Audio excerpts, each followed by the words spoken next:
बेबायदिनो गोदान रस्ट नोंथांमोनखौ जोबोद बरायनाय थाबाय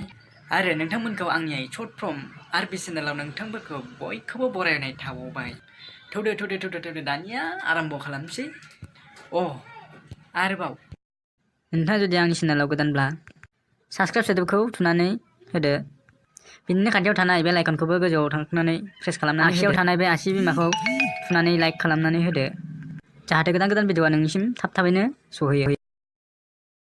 भिडिअखौ जागायनायनि सिगां मोनसे मिउजिक होनानै लानि जानो लोंनोबाल'सो लावगि जि जोम सुनोबाल'सो लावगि बे लावगिखौल' मोनबाय नों बे जिउआव खर' जानो आरो जानाय लोंनाय बिनायाथ' होननोनो नाङा सना दिनै सबाय सं सना दिनै अनला सं मिथिगौ नों अनला संनायाव बेसेबां खस्थ' जायो देना होफेरदों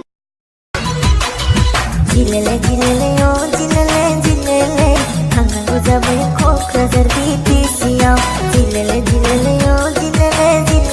नायदो मा बायदि सिख्ला बिसोरलाय रावखौथ' लाजिनो रोंखालासै खिन्थु बेफोरबायदि गाखोनाया गावखौनो सिनायथि होनाय जोंनि बर'नाव बेबायदि सिख्ला उजिगोन आंथ' सानफेरथाराखैमोन आरो माबायदि जाबावगोन सिख्लाफोर नोंसोरबो एसे मोजाङैनो थानो सोलोंनांगौब्रा सिख्लायैनो थानो सोलोंनांगौ माथो एसे अयनाय जायो खालामनांगौ सानैजों सासे